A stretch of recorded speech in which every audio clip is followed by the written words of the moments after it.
Bonjour, c'est Isabelle Gillet, votre conseillère en harmonisation d'espace chez Sérénité Habitat. Aujourd'hui, je vais vous parler du Yin-Yang, qui est la composante Feng Shui des plantes et des fleurs.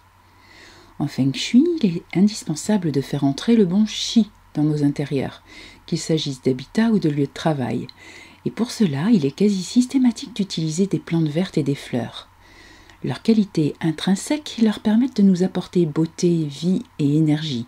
Il serait vraiment dommage de s'en priver.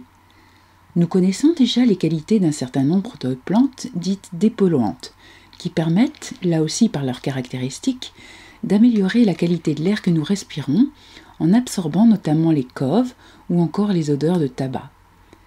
L'étude de cette composante, appelée donc le Yin-Yang, nous confirme ce que l'on connaît bien en Feng Shui des balcons et des jardins, à savoir que chaque plante et fleur véhicule une ou plusieurs énergies selon les 5 éléments. Bois, feu, terre, métal, eau, en fonction de leur forme, de leur couleur, de leur taille, de leur niveau de croissance, etc. En plaçant plantes et fleurs à tel ou tel endroit, nous allons utiliser leurs énergies de manière à renforcer ou au contraire atténuer tel élément selon les cycles de ces éléments. Le bois pour dynamiser au sud, à l'est ou au sud-est, l'élément terre au nord-est ou au sud-ouest par exemple, l'élément métal pour atténuer l'élément terre, etc.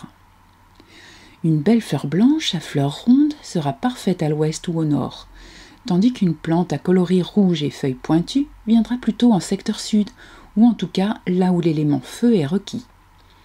Cela sera renforcé ou atténué par le contenant utilisé. Un vase en verre transparent de forme ondulée, de l'élément eau, un cache-pot en terre cuite de forme carrée sera plus de l'élément terre.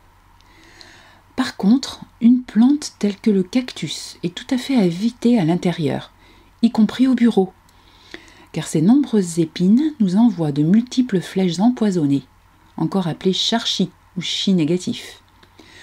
De nombreux ouvrages les préconisent, à tort, pour contrer les ondes électromagnétiques.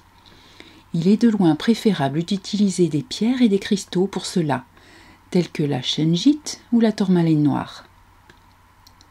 Certains diront « Oui, mais moi je n'ai pas la main verte. Alors les plantes ?» Et je vous répondrai simplement à cela qu'il s'agit tout simplement de les aimer et d'apprendre à les connaître. Tout le monde peut avoir des végétaux chez lui, mais il faut bien comprendre tout le positif qu'ils vont nous apporter et en prendre soin. Un dernier point, il va de soi que les plantes doivent être en parfaite santé. Pas de feuilles mortes ni de plantes desséchées, sinon elles ne nous apporteront plus rien de positif, ce sera même plutôt l'inverse. Alors n'hésitez plus à utiliser ces merveilleux végétaux dans vos intérieurs. C'était Isabelle Gillet, votre conseillère en harmonisation d'espace chez Sérénité Habitat.